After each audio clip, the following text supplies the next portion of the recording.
अच्छा जी, Giffen goods की जो एग्जाम्पल है वो ज़रा यहाँ पे देखिएगा। पहले यहाँ पे हम देखते हैं गिफिन गुड्स।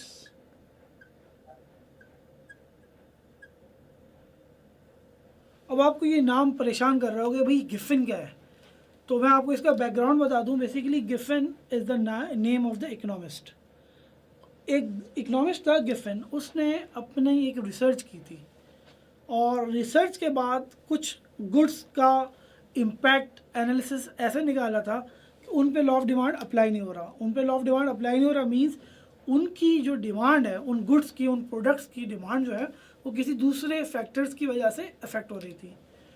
तो उस वजह से उसमें नाम लिख दिया कि भाई Giffen goods, and Giffen goods पे लॉ ऑफ डिमांड अप्लाई नहीं होता। अब गिफिन गुड्स होते क्या हैं, पहले तो ये बात। गिफिन गुड्स क्लासिफाई होने के लिए दो कंडीशंस हैं।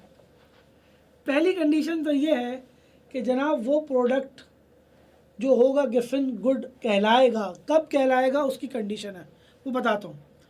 वो कब कहलाएगा, जब इसको किसी दूसरे प्रोडक्ट के कंपैरिजन में देखा जाएगा।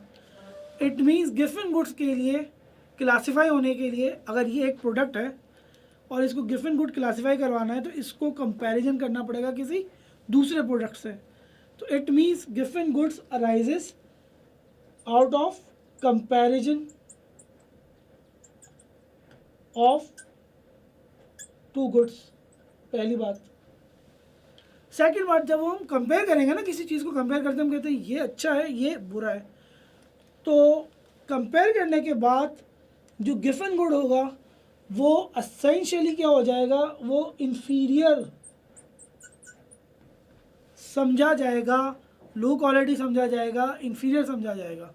तो वो जो इन्फीरियर गुड होगा कंपैरिजन के बाद, that will be known as Giffen goods. कैसे होता है, क्या चीज़ है, obviously you need example for that.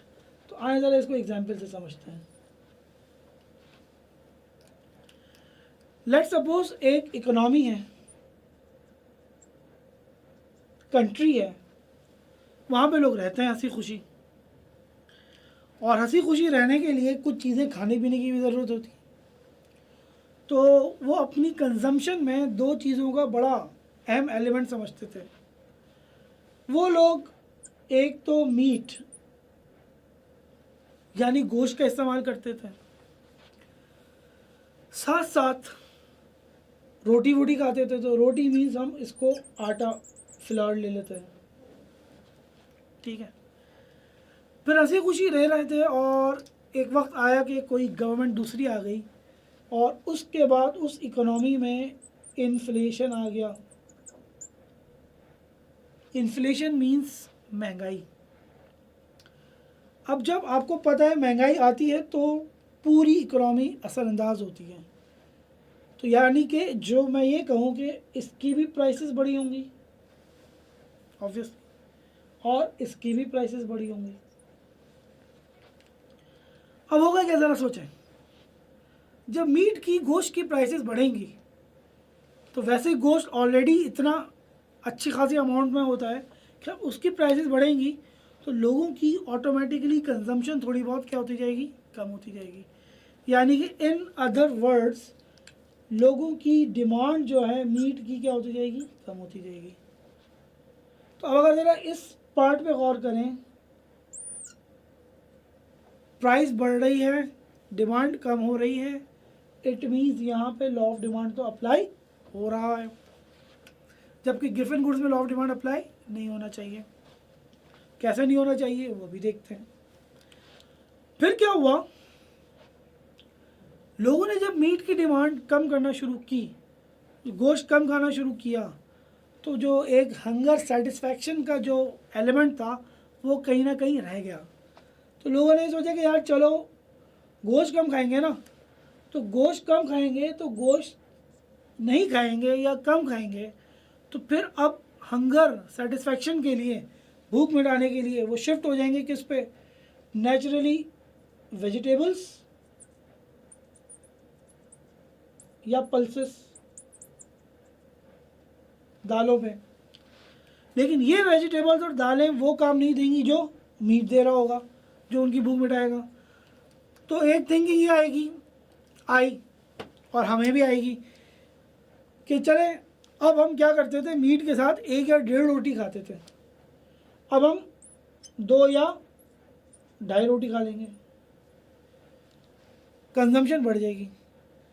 तो जब हम ये कहेंगे ना कि 2 या 2.5 रोटी खा लेंगे, तो रोटी मीन्स आटा, तो नेचुरली आटे की डिमांड क्या हो जाएगी, बढ़ जाएगी। सही है, आटे की डिमांड बढ़ जाएगी। तो अब यहाँ पे देखो इस कंपोनेंट पे, यहाँ पे लॉ ऑफ डिमांड अप्लाई नहीं हो रहा। क्यों? प्राइस बढ़ रही है और डिमांड भी बढ़ रही है। क्यों बढ़ रही है? बिकॉज लोग मीट से शिफ्ट हो गए दूसरी चीज़ों में, और दूसरी चीज़ों में शिफ्ट हो गए तो रोटी ज़्यादा खाएंगे, रोटी ज़्यादा खाएंगे तो आटे की डिमांड बढ़ गई। अब एक चीज़ तो हमने देख ली